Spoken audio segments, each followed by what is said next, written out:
and yet you still look good. Okay. Thank you. You are very polite. Yes. Om Sadashiva Samarambam Shankaracharya Madhyamam Asmadacharya Paryantam Vande Guru Param Ishvaro Guratmeti Murti Davibhagine Yoga Vyapta Dehaya Dakshinamurtaye Namaha Tava Vedanta Sedanta Gocharam Tamagocharam Govindam Paramanantam Satguru Pranatosh Maham Om Shanti Shanti Shanti Om. I apologize. I was 100% sure that it was in about 40 minutes. Verse 54 and 55. The nature of Vijnana Maya Kosha cannot be determined because it's a modification of ignorance. It is the locus of the I sense and is the individual, the one who thinks it acts. Because the impressions of the previous actions are ingrained, it performs good and bad actions and enjoys the results. It moves through higher and lower realms. From it come joy and sorrow. The higher and lower realms, they bring punya and papas through the three states of experience. So we have covered this, right?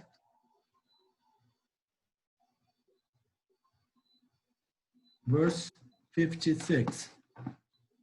So this Vijnana Maya Kosha cannot be the self because it changed. It borrows its light from awareness.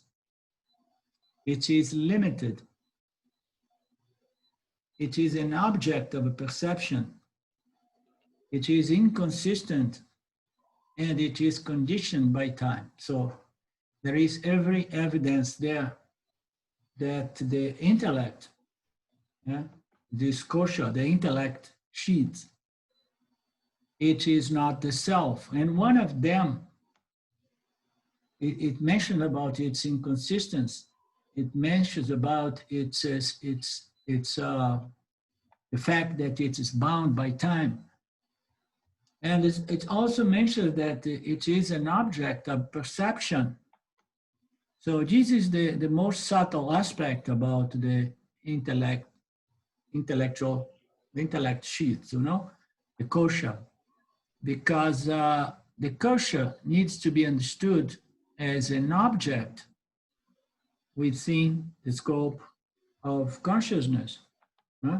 So how can the intellect be an object of perception if it is through the intellect that we perceive the world, right? So this is the most subtle discrimination, is to reject the intellect for an object of knowledge, an object of perception. But this object of perception, to reduce the intellect to an object of perception, it can only be done by the means of jnana, by the means of understanding, because the very intellect is the agent to perceive objects. You understand? So the intellect has to come through the clear understanding of its true nature. It has to come to the point that sometimes I like to relate to it as the very intellect has to reject itself, because it is the intellect which is doing the inquiry, the discrimination, the negation. So the intellect has somehow to get this understanding clearly so that it can see itself as an object of perception, although it cannot really objectify itself, you understand? Because it is the very agent. We can objectify the intellect in certain ways, because when we look at the intellect, we can see that the intellect, they are my intellectual beliefs, my notions, my intellectual vision of the world, you know, and some intellectuals can be so complex, but those fundamentally are thoughts, you know, thoughts that constitute this sense that, you know, I am this intellect, you know. So, but what is the intellect? So the intellect is this agent that determines from moment to moment, you know, how to respond and how to discriminate, which direction to take in life, what to do, what not to do, how to correct a certain action, you know. So this function of a subtle body, you know, it has to be seen as an object, but it's an object in reference to consciousness, to I consciousness. But consciousness is not an experiencing entity.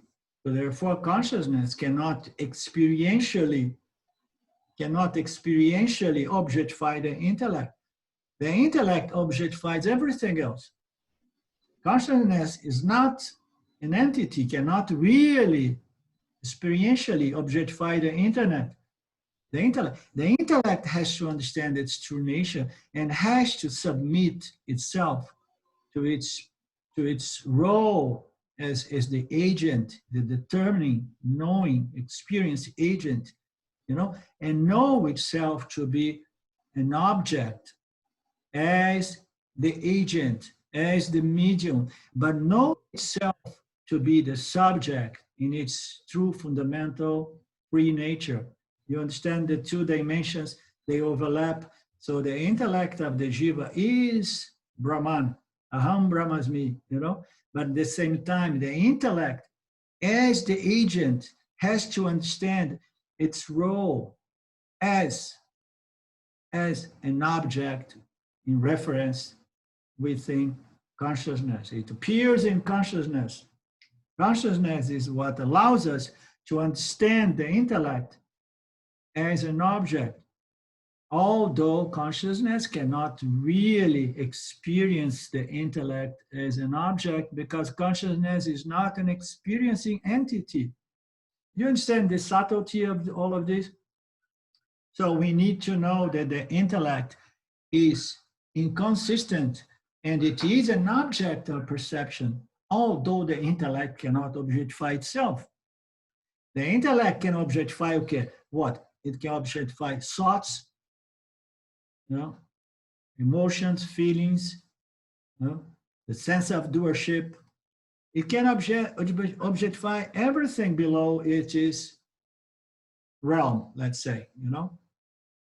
It can be self-reflective, reflecting upon its notions, decisions, and approach, and so on. You understand? And it can understand. It has the power to understand that I'm not the ultimate reality. I'm an object within the scope of consciousness. And my nature is consciousness. And this intellect, this ego, this agent is my medium, the medium by which I transact in the world. I interact with the world. Understand? So that's again brings us to the same point that self-knowledge is made out of knowledge and knowledge alone. Understanding. Understand. I understood my true nature. I understand my role as the agent, as the medium. Well, and then it says it cannot be the self. Why? Because it changes with every determination, every discrimination, with every assertion, every new belief, new notions. The intellect keeps, you know, changing. Why? Because everything in Nitya is subject to change in a moment to moment to moment. Everything. You understand? So the intellect gets tired. We go, okay, I'm gonna do 8 hours of inquiry, studying and contemplation into Vedanta. And then what happens with the intellect? Ooh, you know, I can't understand anymore. I can't concentrate anymore. You know, I can focus, I can reflect on these. I'm just smoking. My intellect is, so the intellect is subject to change. You know, like any and everything in Nitya. And the intellect does not have its own light. it borrows its light from the only source of light there is, which is I, consciousness. Consciousness, I'm conceding the light of conscious existence to my intellect, which is the agent, the ego. No? Here in this text, the intellect is present as the sense of doership as well. It's the one who decides and the one who goes for whatsoever action that follows those determinations and decisions, right? So it cannot change, it cannot be the self because it's constantly changing. It does not have its own light. It borrows, quote unquote, its light from awareness. It is limited. As we know, is there a limitless intellect, an intellect that has the knowledge about everything. It's all-knowing intellect, covering all areas, all fields of knowledge. You know, I have incredible intellect, a genius. No, there is no limitlessness to anything in Nietzsche. There is no limitlessness for any aspect of the jiva. Therefore, the intellect is limited. And it is an object of perception. It's an object of knowledge. We know, I know that my intellect is a kosha, it's a sheet. It appears to be the self due to its close proximity to the self. It's so close, the intellect, to the self. It shines with the light of the self, of consciousness. You know, the same way that the redness of the rose is going to make the crystal pink or red. So the intellect is going to, the self, due to this proximity with the intellect, is going to borrow, you know, to lend its light to the intellect, and the intellect is going to think like, oh, I'm a ready crystal. I am my own source of consciousness, my own source of light. No, it's limited. It's an object of perception. It is inconsistent. It is inconsistent. It is not always ever present. The self, the truth, Sat-Chit, existence, consciousness is that which is always ever present. So, and as we know, the intellect comes and go, come and go, come and go. Every night we lose our intellect. We go to deep sleep, and then even during our dream state, our intellect is not properly functioning. There are only these mental thoughts, projections, and the intellect, our ability to discriminate and discern is highly compromised in the dream state. So therefore, it cannot be the self, and it's bound by time, conditioned by time. The cheat of the intellect is what we generally call the ego. In popular usage, the ego has a pejorative meaning. It is what causes us to separate ourselves from others and to subjugate others to our desires, in particular to our desire for self-engrandizement. This is a very nice passage here, commentary. So the ego in popular usage has a pejorative meaning. It is what causes us to separate ourselves from others. So the ego is that sense of identification with the body-mind as the body-mind. And every body-mind being different, this identification with my body-mind immediately separates me from all other body-minds, from all other objects in the universe. It separates us from everything and subjugate others to our desires. Why? Because we see the world as something filled with value, which is designed to fulfill myself. You know? So I see everything, others and all objects as things, people, place, situations that are designed to complete me. No? We separate ourselves from others and to subjugate others to our desires. You know, I want this, I don't want that, I'm sorry, but you know, and so on. In particular, to our desire for self-aggrandizement. That's very, very nicely put as well, because every intellect, every ego has a very nice self-image of itself. You know, even if the ego suffers of low self-esteem, there is a compensating mechanism that, you know, in the back of the mind says, wow, but you know, but it's not really like that, and so on. The world does not understand me. Nobody loves me because, you know, I'm so unique that, you know, that I don't find anybody that deserves to love me, and so on. So there are a lot of mechanisms to protect the ego, you know, because the ego always has great ideas about itself. I mean, this is a fact. If we really investigate, even people suffering of low self-esteem, it still has this protective mechanism that somehow, you know, puts him or her in a position to say like, it's, you know, the truth is nobody understands me, something like that.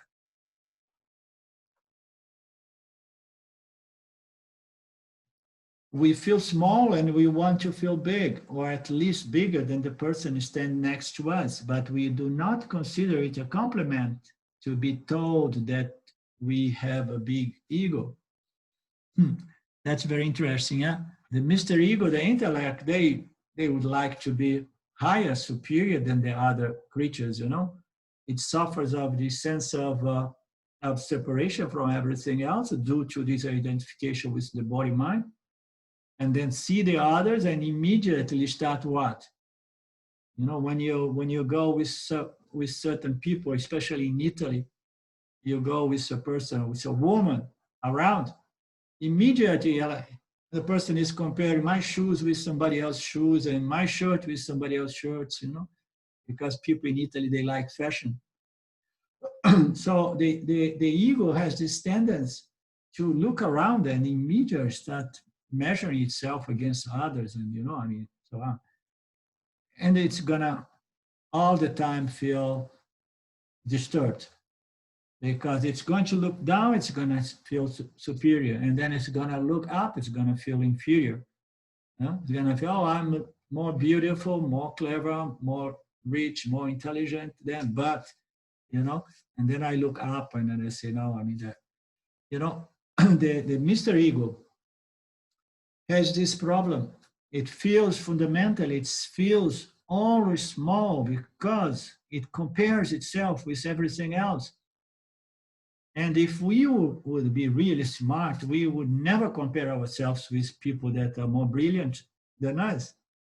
We would compare ourselves with people who are, you know, oh, they know less than me, they are less rich, they are not as beautiful as me.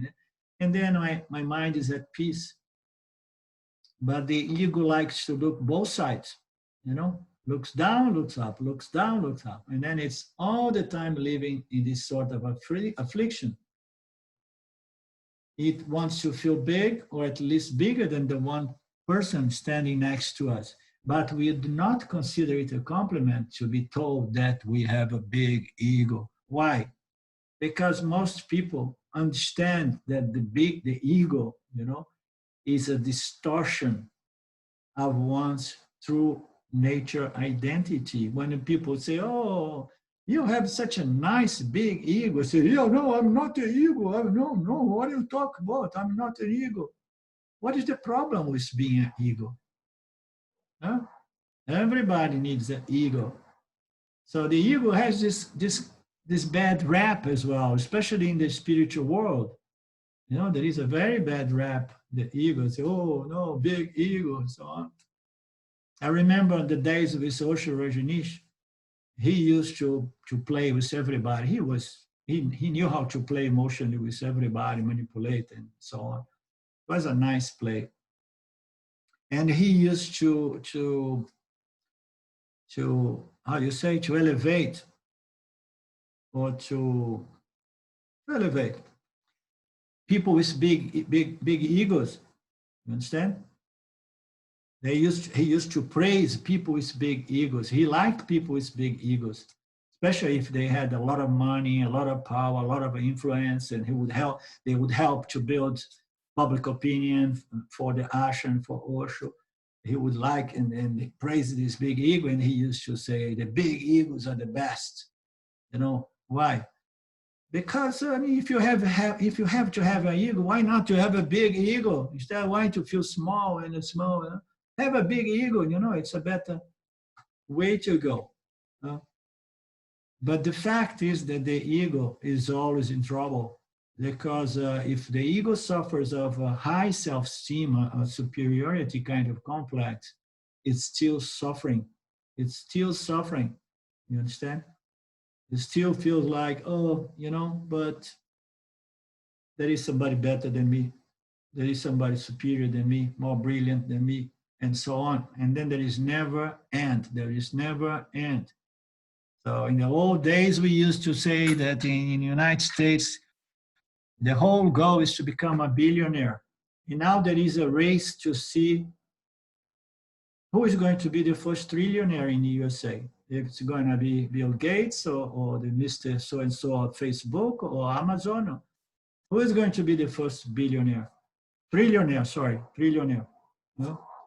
So there, I mean, you think that those guys with hundreds of billions, they are at peace?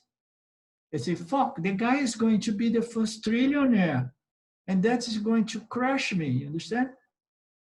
So I need to move here and do whatsoever it takes to become the first trillionaire in this planet.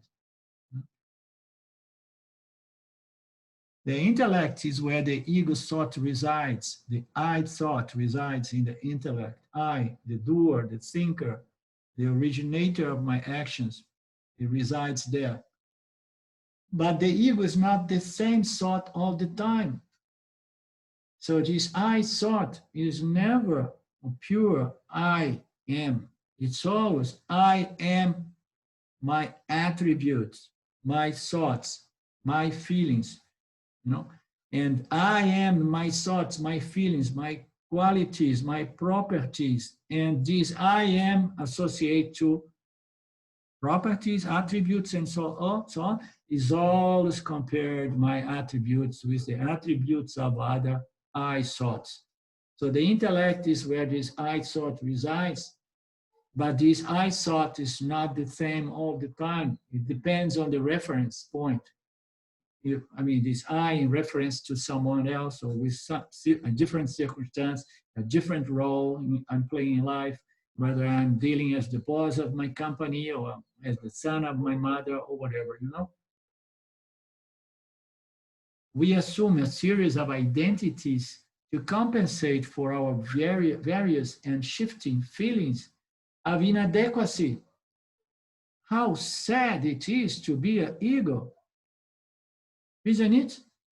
I mean, we are all the time competing, racing, and we are never free from this nagging sense of inadequacy. It follows us through all life, but as long as we identified with the body-mind as the body-mind, this sense of smallness, of incompletion, of being less than someone else, I could be better than what I am. This is a nagging feeling that follows the Mr. Ego all through its life.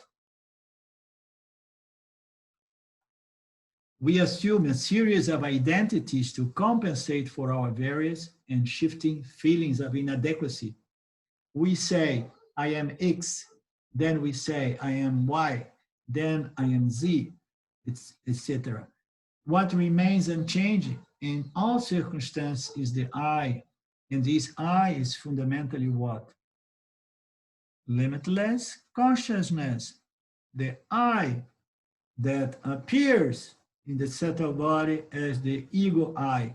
There is only one I, limitless I, which gets reflected in the subtle body of the agent as the ego I. I is the same I There is only one I, but somehow, due to the proximity with the intellect or the body-mind complex, it somehow identifies with it. So once it identifies with the body-mind, and then this I, which is limitless by nature, it immediately feels limited by this body-mind attributes, this body-mind constitution. There is no way, the moment that is non-dual I, the only I there is, comes too close to the body-mind and develops this identification, and then it feels small.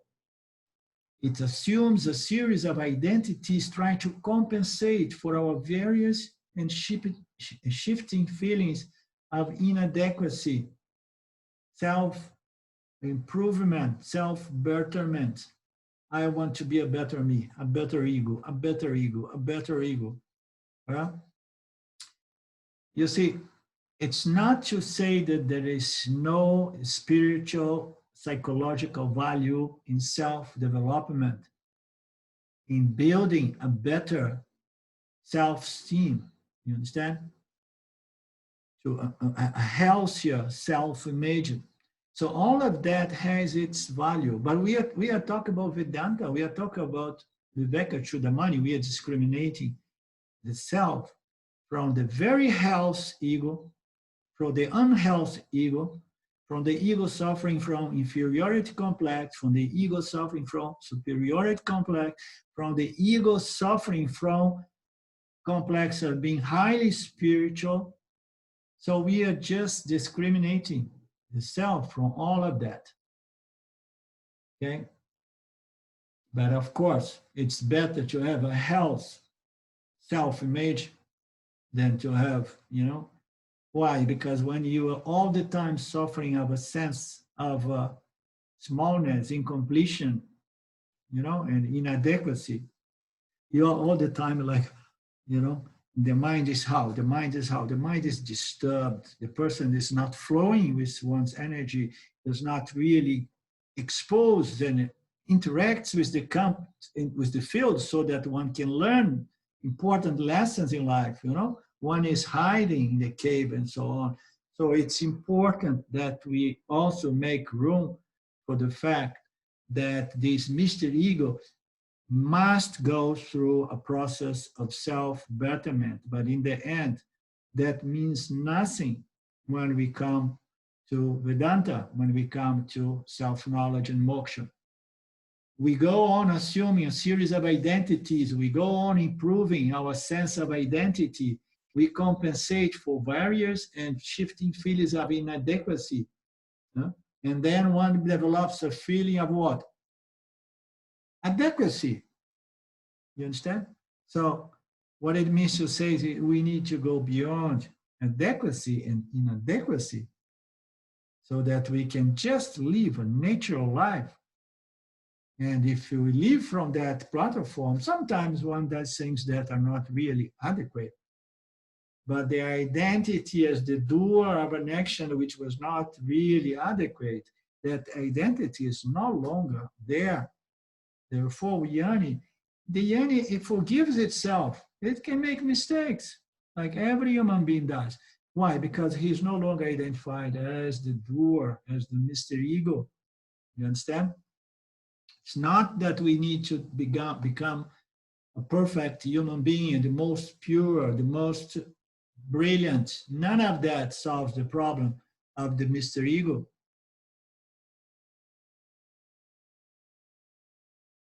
We say, I am X, I am Y, I am Z. What remains unchanged is what? I. And this I is the only I there is. It's the true I, it's the self, the nature of all of us, the limitless self. What changes is the various identifications of this consciousness with this I thought that shines in the mind of every jiva as the ego, as the intellect, that I thought of the agent is in constant changing. Okay? And we know that this change is part of life. And we know that our goal is not really make this this intellect, stable, frozen. No, it's going to continue moving and shaping itself according to the three energies. But there is a process of refinement of the intellect, which involves developing more sattva, converting more tamas into rajas and rajas into sattva, in a way that this shifting intellect, which is always changing, it changes around a base which is mostly or dominantly more sattvic. So this more sattvic is which allows us to dive into Vedanta and gradually understand those declarations in regards to our true nature. No? This I is the limitless self. What changes are the various identifications which we confuse with the self. When the intellect proposes a notion, what is the notion? I am the body. What is real is I. What is false is the identification with that which change. What does not change is the I. What changes is anything by which this I gets associated and identifies with. So the I does not change, the body-mind changes, I am the body is a self-imposed limitation because I'm identifying with that which is limited. And I, the limitless, I'm identified with that with change. I am the mind, I am my thoughts, I'm the body-mind complex. It's a limiting identification. Okay? So what's real is the I, the fundamental self, the I. What is false is the identification with the body, with the mind, with everything that changed. The ego is like a kaleidoscope of opposing identities. So it keeps shifting and changing according to our transactions with the world, our roles, our positions, and so on. We think we are smart, then we think that we are stupid. Huh? So common. Huh? You say, oh, wow, oh my God, oh, that's very nice. I feel so smart. I have a friend, a student in Brazil, that the person, it's a female, she's very happy because she got a boyfriend. And she's in the process. She's doing some good Vedantic work and she's growing. She's become smarter, more brilliant, and so on. And then she found a boyfriend. And the boyfriend knows nothing about Vedanta or spiritual life and this and that. And she reports to me that she's very happy with this relationship, finds her very wise. You see how things go? So now I'm playing a role as a girlfriend with somebody else, and somebody else is seeing me. I'm exercising my Vedantic knowledge. I got a victim here. I made sure to find a boyfriend that is not as wise as I am. So now I'm going to teach my boyfriend, and my boyfriend finds me very wise. So this is the kaleidoscope of opposing, shifting identities. I mean, when I look down, oh, I'm so wise. When I look up, I say, oh my God, I have so much to learn. So this is the situation. We believe our face to be handsome. Then we think that my face, my nose should be better, that my wrinkles should not be there. Just imagine if I would have a small face lifting here, I would look much nicer, right? So we would like to be beautiful, and it's always beautiful. I have a young lady, beautiful, and she has a nice personality and charismatic, and she's tall. She was not a model, but she could have been. She was not model because she ended up becoming a mother too soon and so on. And she's so attached to that beauty that she has done already several fixing up here and there, you know, to try to keep that beauty. I saw recently in the Italian TV one of those. What's her name? What's her name, Claudio? That Sophia Loren. Sophia Loren, where she was in a concert with what is the name of that singer? The not the blind one, the blind man. Bocelli, Andrea Bocelli. Yeah, Andrea Bocelli, beautiful. He's such a singer, opera singer. So she was there, and then they called her, and she was so old, but her skin was still looking like a baby.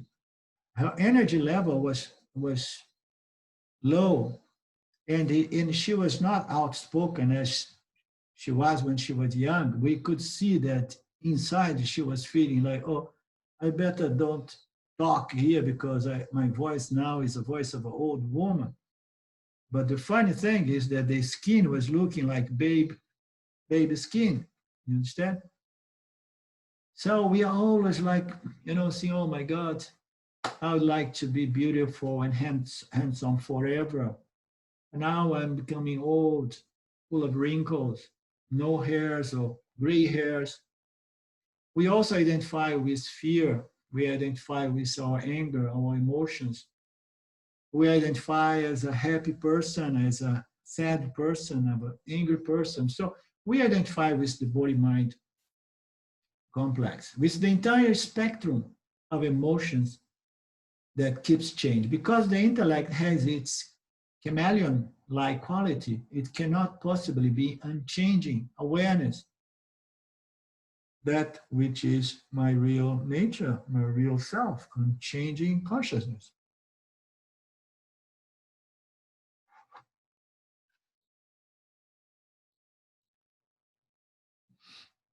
And the intellect is also like the moon. It shines not by its own light, but by reflecting the light of awareness, as we know. If the intellect were self-existence, its light would be constant and unvarying in its intensity. The intensity is also important to know. So if the intellect would have its own light, it would be shine with intellectual activities all the time, but it goes off and its intensity change. We have those very sharp moments, the moment that we can really, sattvic moment that we can assimilate whatsoever knowledge, right? But no, there is also intensity, variation of intensity. It does not shine by its own light. If the intellect were self-existent, its light would be constant and unvarying in its intensity. But like the moon, it has its phases. Like the moon is a very nice analogy because it reflects the light of our dear sun, the sun that provides us with light and life. So the moon reflects it, but there are sometimes that the moon reflects very brightly and gives us the impression that the moon has its own light because the entire moon is shining. And then at other times, the moon is just shining a little bit, a small part of it. And there are some other moments that the moon is basically dark. There is no light in the moon. So the intellect is the same thing. In the middle of the night, when it goes into deep sleep, there is no consciousness, there is no intellectual activity, faculty, there's nothing there, it's off, it's dark.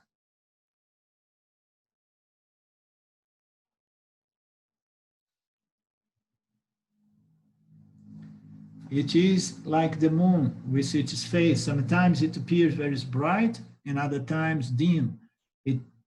Its brightness, it's bright its brightness depends on its capacity as a reflector, and that depends on the change manifestations of the three gunas, as we know, as we have discussed before. So again, we are not our mental state, but we need a bright intellect. We know it's impossible to keep a bright sattvic intellect all through our day. It's humanly impossible because the three energies, they are all the time, modifying the proportions. You understand? So the dominance of those energies can change. In the morning when we get up, what happens? So I immediately need a strong coffee because I'm coming out of tamas and I'm tamasic. Huh? And then I need a coffee, and then I need some food, and then I start going. And oh my God, I should not have had this third coffee. The third coffee was too much. Now I'm too rajasic. And I have satsang in half an hour. What am I going to do? So I need to get some tamas into the equation here so that I can come down a little bit. So we know that these three energies, they are going to be shaping our intellect. We know that our goal is to cultivate and somewhat maintain overall sattvic intellect.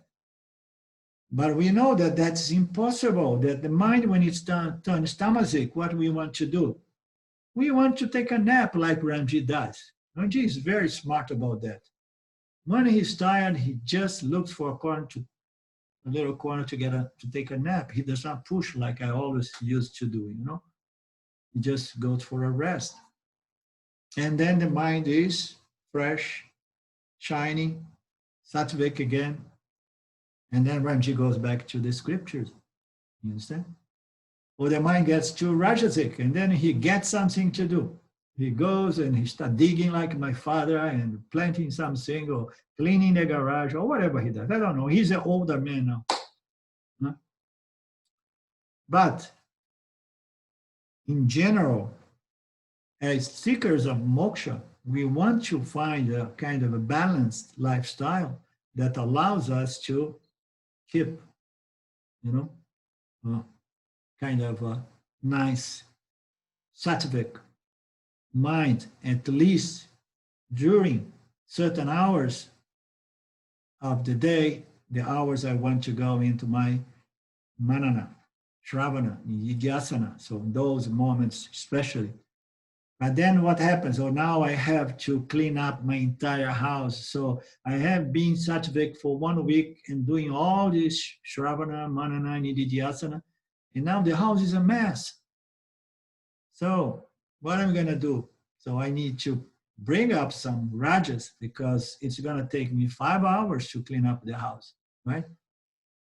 So I'm trying to draw a picture here of how life is in reality so that we don't get fixated with the idea that there is something static here, So the intellect will need to develop a certain dominance of such, but we know that it's not something frozen or static, and overall, and above all, or furthermore, we are not our mental sattvic mind, but we need somehow a sattvic mind so that we can, assimilate this knowledge as deeply, as firmly, as clearly as possible. So its brightness, the brightness of the intellect depends on its capacity as a reflector of consciousness, and that depends on the changing manifestations of these three gunas, as discussed right now. When the mind is sattvic, the mind is very clear, it's bright. The knowledge is easily taken in when the mind is clear. This is another thing for us to understand. When the mind is really dull, and it's not a good idea to go into Vedanta. It's better to rest, to digest, to have a nap, you understand? Or if it is a tamas that is somehow, hanging there, and then we better go and jogging. We need to convert some of those tamas into rajas. You understand? So we need to play with these three gunas. When the mind is sattvic, we go for Vedanta because it's clear, it's bright. When the mind is rajasic, it's a turbine. It is, what is that word? Turbine? Turbine? Huh?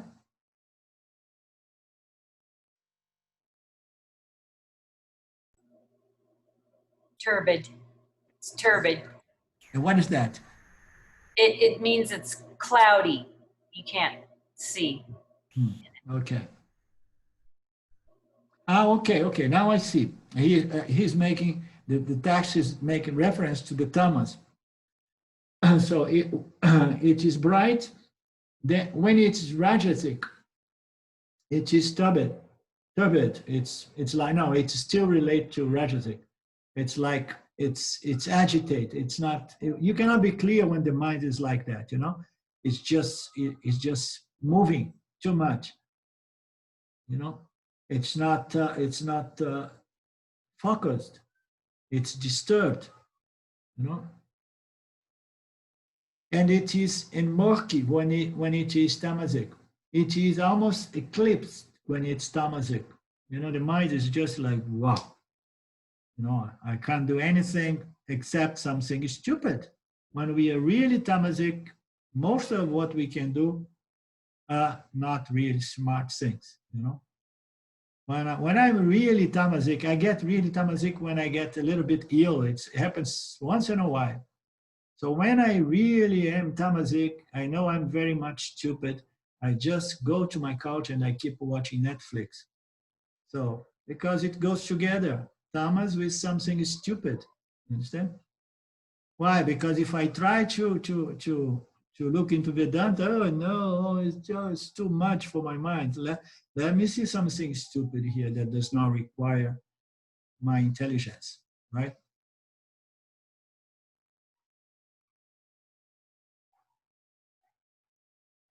Limitless awareness shines on all the intellects, shines all the jivas equally, but the intellects can only shine, reflect light upon the particular karmas they manifest. Limitless awareness shines on all the intellects, all the jivas equally, but the intellects can only shine, reflect light upon the particular karmas they manifest. Perhaps the most difficult prejudice to overcome is the belief that awareness is contained in a particular intellect we think we are.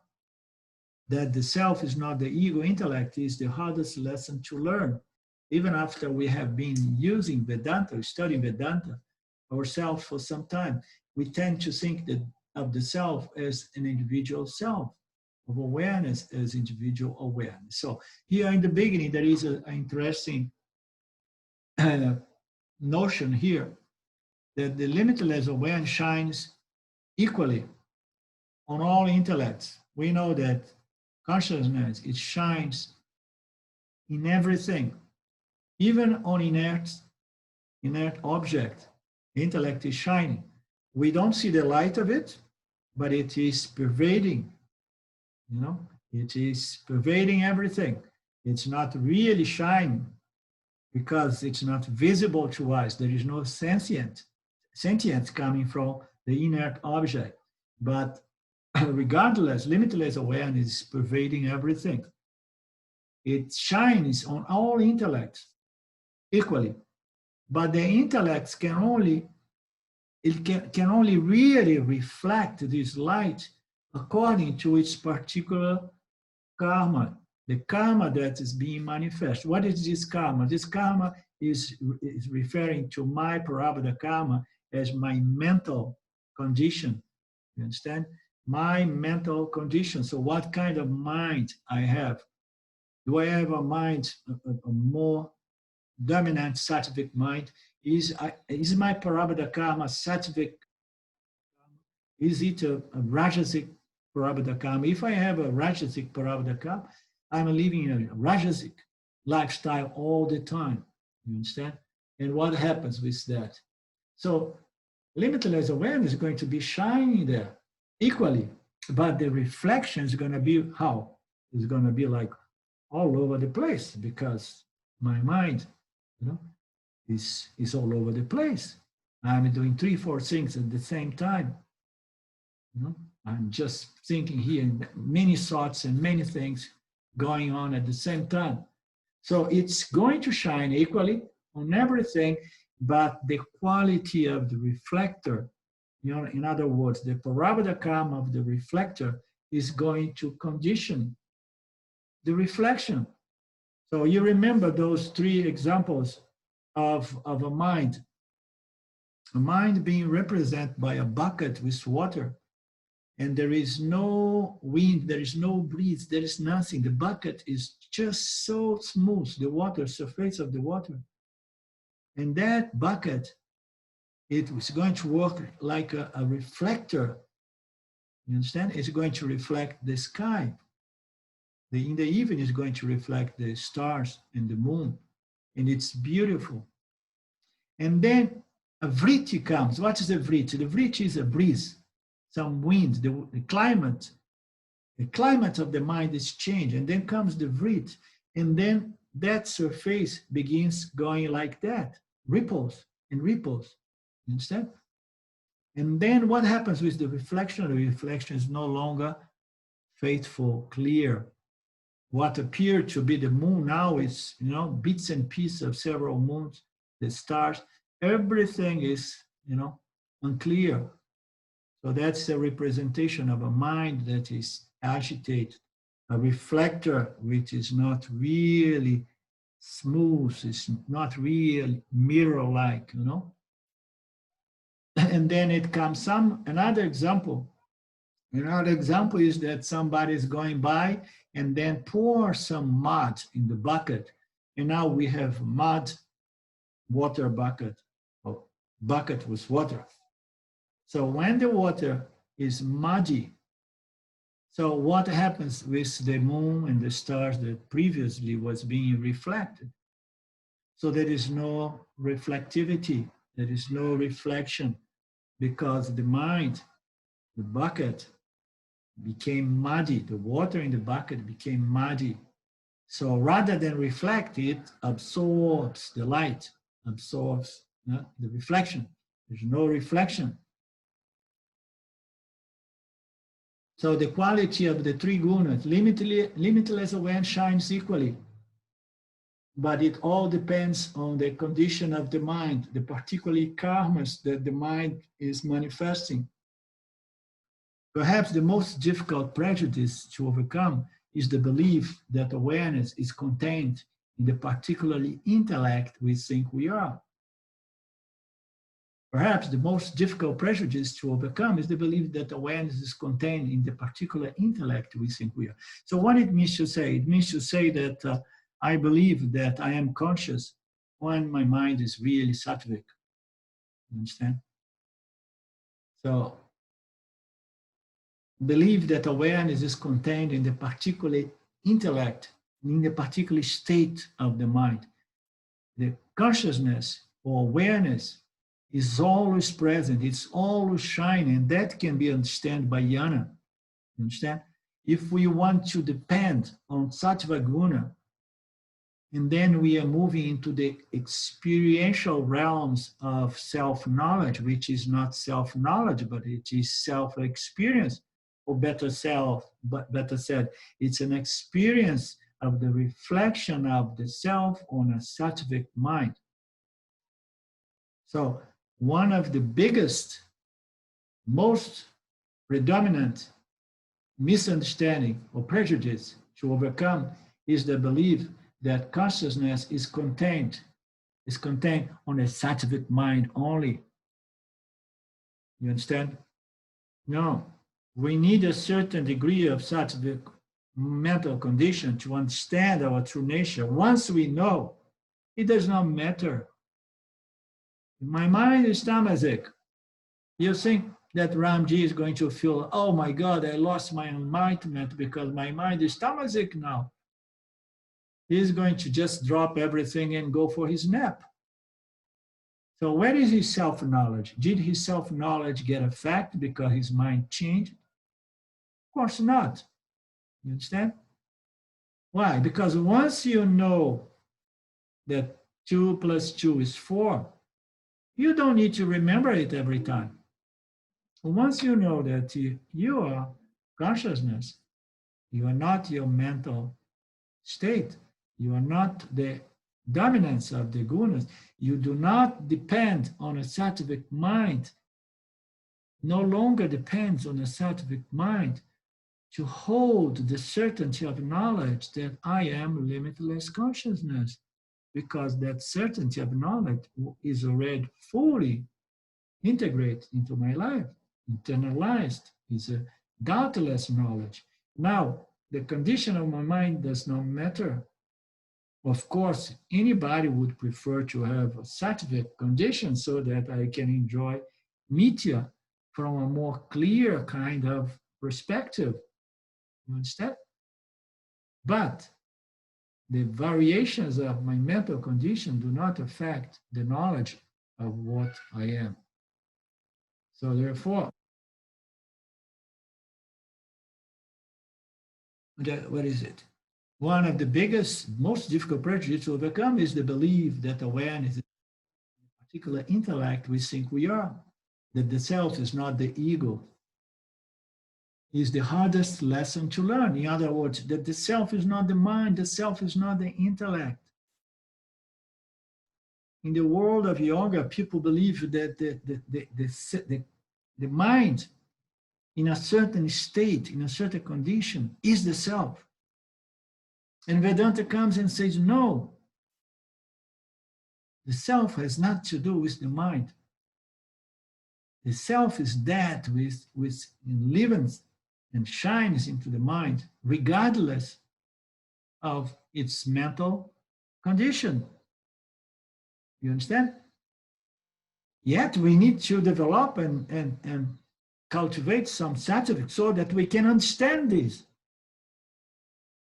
But then we are no longer dependent on a certain mental state. So, but if the people believe that enlightenment is a mental condition, this person is going to live one's entire life trying to control or trying to freeze or trying to maintain a certain state of mind, because that is taken to be freedom, that is taken to be moksha, that is taken to be enlightenment. And this is the biggest, the most common mistake, the most common prejudice and difficult to be overcome.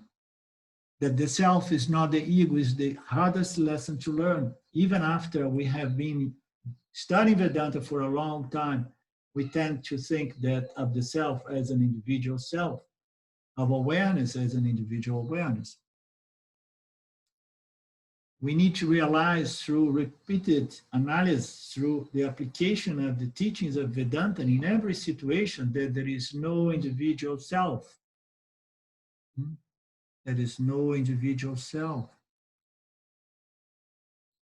There is just one self, living, apparently living and transacting in this apparent order of reality through its agents called the jiva, that which is a byproduct of consciousness reflect in this body-mind complex, or the consciousness shining in this body-mind complex to produce these sentient beings. But there is only one self, one awareness. We need to apply this knowledge again and again until we understand that there is no individual selves, 7, 8 billion individual selves. There is only one self appearing as many jivas, many experiencing agents, experience mediums of knowledge experience. There are only individual minds, individual egos, which are reflections of the same self, the same non-dual self. In every one of each jiva's case, there is only one awareness, one consciousness, one self. And we are that. That's the point. We have the possibility again and again. We either identify as the reflection which is not real, or we identify as consciousness. Okay, we call original consciousness and reflect consciousness. We need to be careful with this concept, not to repeat it too much, because it may give us an idea that there are really two consciousness. There is only original consciousness, and this is what it's saying here. There is no reflected consciousness. It's just an appearance. So the jiva has the potential to understand that that which appears to be an agent, that which appears to be the intellect, the ego, is just an appearance within awareness itself, because there is only one awareness. There is one consciousness. This is the meaning of Advaita, one without a second. Therefore, we have to realize through repeated analysis, through the application of the teaching in various situations, that there is no individual self. There are only individual egos, which are reflections of the same self in every case. This means that I can never realize the self. I can never become enlightened. What we call realization enlightenment is the very dissolution of the identification with the ego. You understand the point? If the ego, if the intellect says like, oh, now I am enlightened, now I am the self, you understand? We have to be very, very, very careful, because that gives room to a saying that is more or less common in the spiritual world. The one who brags, one who says that I am enlightened, it does not really understood. You understand? Because the ego does not really get enlightened. The ego gets free from ignorance. What is the ignorance? The ignorance is that I am real and I have my own consciousness. I am self-conscious. I have my own light, my own existence, and therefore I feel limited, but I am real. So this is the ignorance. So this ignorance is what is destroyed, so that the intellect, the jiva, understand that the jiva is not really the jiva. The jiva is just consciousness. You understand? It's consciousness appearing as an experiencing, knowing, transacting entity in this secondary order of reality called mithya. But what is my true nature? Consciousness alone, only consciousness, because I am of the nature of one without a second. There is only one self, one consciousness. What we call realization enlightenment is the very dissolution of this misidentification with the body-mind as the body-mind. So the dissolution, excuse me, the dissolution of this misidentification is what we call self-knowledge or enlightenment. This false idea of I, the body-mind, what we call realization enlightenment is the very dissolution of the identification with the ego, the false I in the knowledge of awareness. So once I have the knowledge of the truth, this knowledge of the truth is going to cancel the ignorance of the truth. The knowledge of the self is going to cancel the ignorance.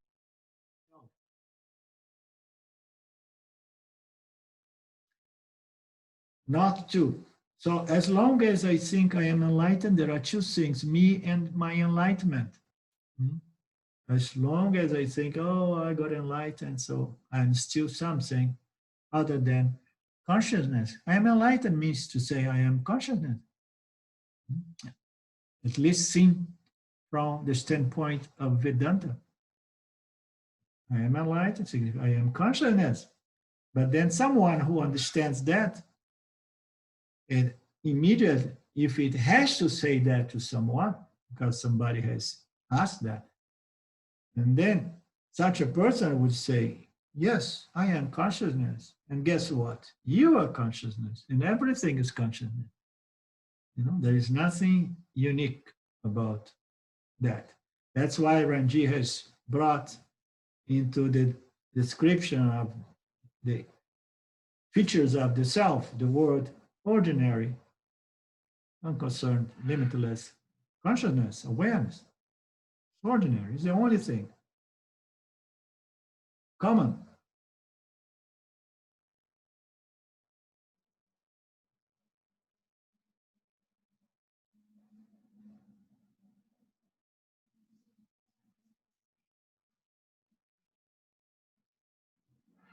This means that I can never realize the self. No. I can realize the self as the self, not as something that I have accomplished, that I have gained, that I have obtained. I realize the self as my own self.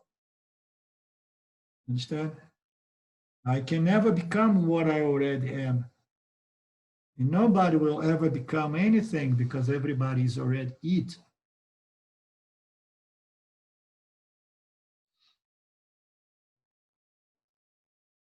As long as I think I am alive, there are two things. The me is the limited ego, yet again posing as the limitless self. So this is a very common misunderstanding. A lot of these people, they have good experience about this reflection of the self, good epiphanies, and then they start believing that they are the limitless self. It's the ego, the I thought, start posing as, now I am a great guru, now I am the self, now I am Brahman. And you know what? I expect respect. A lot of gurus really expect respect. I know a guru from California. I don't know if he's still there in Mount Shasta. And he looked very nice. It was the last guru I met before self-recognition took place, let's say like that. And it was in spite of him. It was not because of him. And this guy, I was looking for a sangha because there was something was moving. And I was there. And the guy fell in love with me. He said, oh my God, you are so ready. You are mine. I have been waiting for you my entire life. You are the perfect disciple. You're going to live with me for the rest of your life, he told me. I was really scared of the guy, like, oh my God. And then one day he said, okay, and then let's have lunch tomorrow. I came 5 minutes late and the guy was feeling so disrespected. He was feeling really, how dare you to make me wait 5 minutes? I got caught up with traffic. I did not know my ways around there, Mount Shasta, and then I went out to have lunch with somebody else in the nearby place. And because I came a little bit late, the guy felt disrespected. You understand?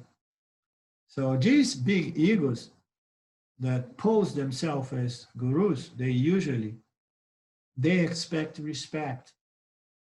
And what does that tell about the Mr. Ego posing as the great enlightened being? What it tells about them if they need respect? It means that they are not free. They need respect. Otherwise, they may feel incomplete. I mean, I'm not okay if you don't respect me. I'm not okay if you don't appreciate me, if you don't devote yourself to me, if you do not live with me for the rest of your life, and so on and so on. I need it. So what does it say about this superimposition of Mithya and Satya is the ego posing as the enlightened being? It just say that the person is not free. The ego, the I thought, is also perceived, which means it cannot be the perceiver. This means, in effect, it's not really the I, the subject, but just another object. So this ego, we know that the ego, when we look at the intellect from the standpoint of the ego in the chart of James, you can see, is on the lower right side of the chart. It's a little bit more denser gross function of the subtle body. We know it's very emotional, the ego as well, you know? He expects appreciation, respect, and he feels shame, he feels pride, you know? That's the ego. Now I'm doing this and that. I. When you talk to people, sometimes I talk to people, and some people very nice, very good, and they begin trying to tell me that they are very highly advanced. And when I see the person, he say I this, and then I give a little bit of energy, and then when I see I, you know, and it's in the end, the bottom line is the ego is there bragging about how spiritual I am. Understand? So this ego is easily, because it's denser, it can be objectified by our intellect, which is the finer, the subtler aspect of our subtle body.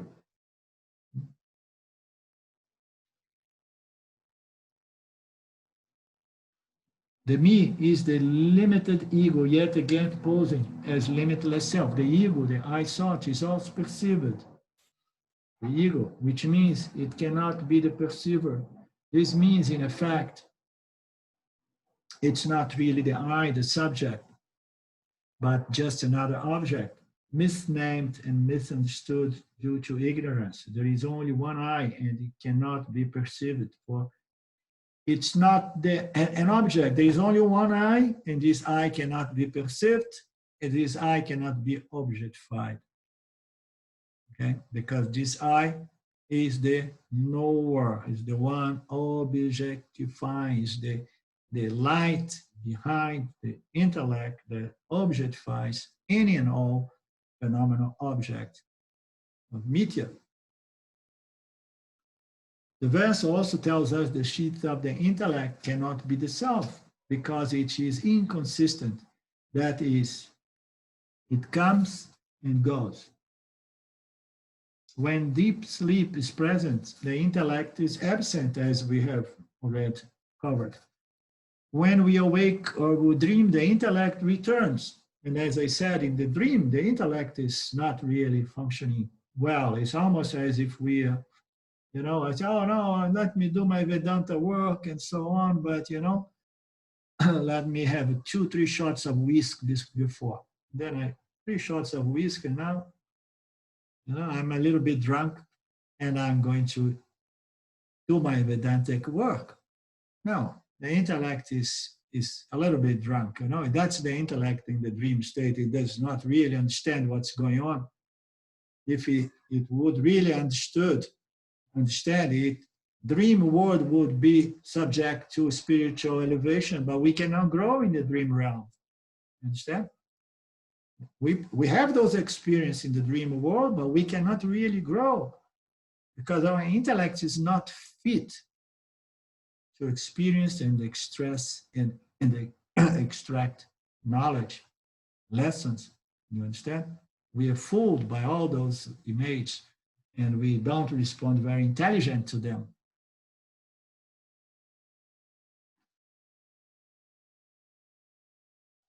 It arises simultaneously with the perception of objects, for it is nothing other than that perception. Now it says that the ego, the intellect, it arises simultaneously with the perception of objects. For this intellect, if we really reduce it to its unsubstantiality, this intellect can be reduced to nothing other than perception. You understand?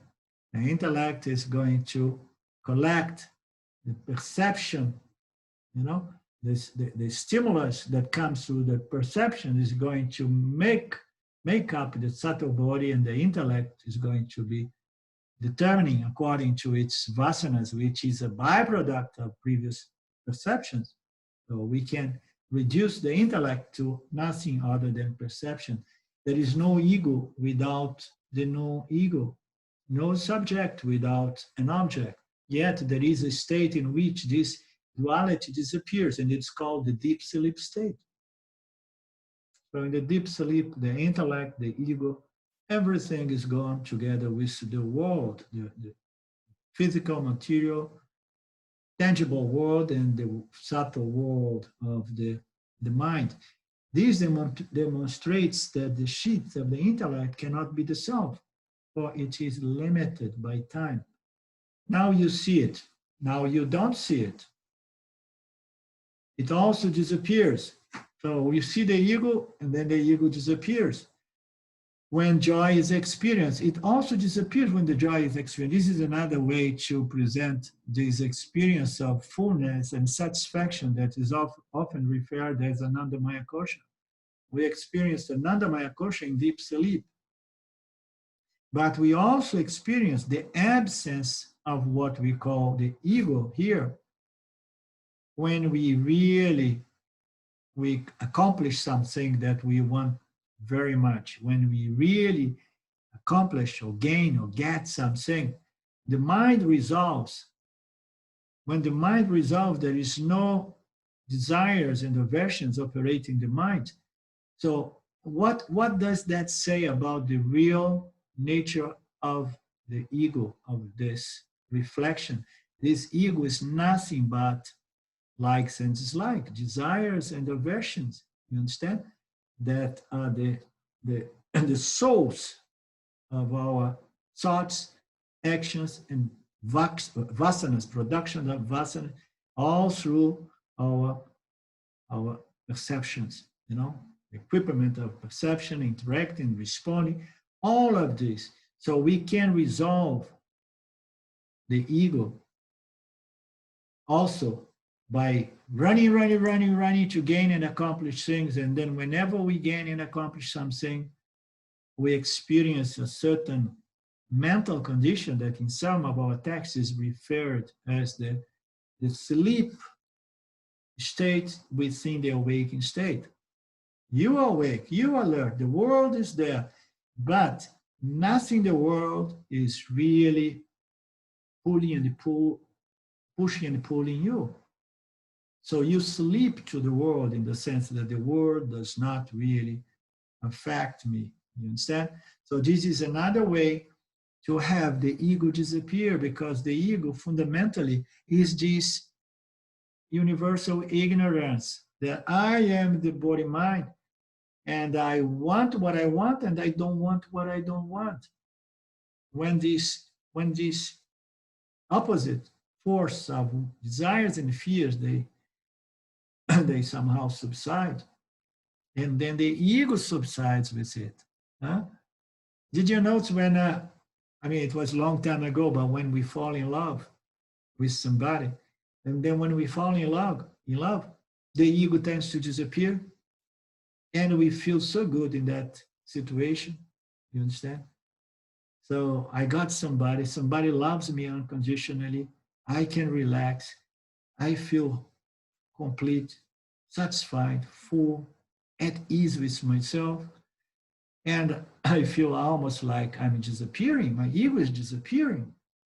You said, oh my God, I'm in paradise. I am enlightened. I have a friend, in the times of the communities with Osho Rajneesh, that it's an Italian guy. He fell in love with this German woman, and he became so shiny, so beautiful, so loving, and so clear in his mind. And I did not know what was going on with him, but I said, what's going on with you, man? I think you were in love. And he told me, no, it's spiritual growth, Then he said, I am in love with existence. I'm in love with life.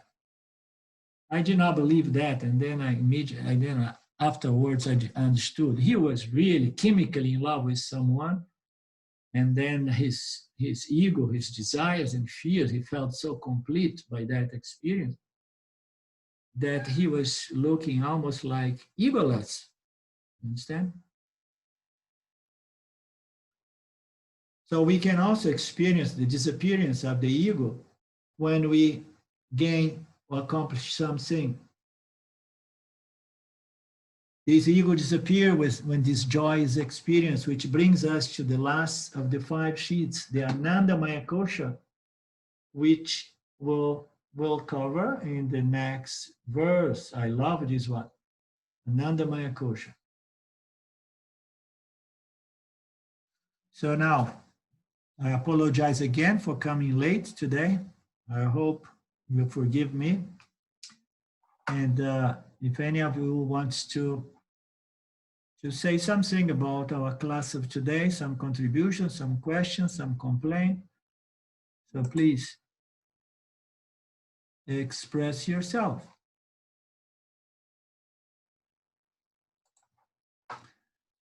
I think I'm gonna hear the lesson again because I have a lot of questions about this lesson. So for Thursday, I prepare some questions. Good. Yeah, let's look into, that's the whole idea. We revise, we look, and then we address our questions on Thursdays.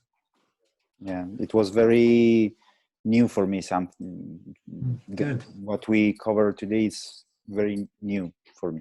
So Nice. I will Glad. study it again. Good. Very. I agree. Thursday. I have questions for Thursday too. Okay. Okay, my dear friends. Om Purnamada Purnamidam Purnamudachyate Purnasya Purnamadaya Purnamevavashishyate.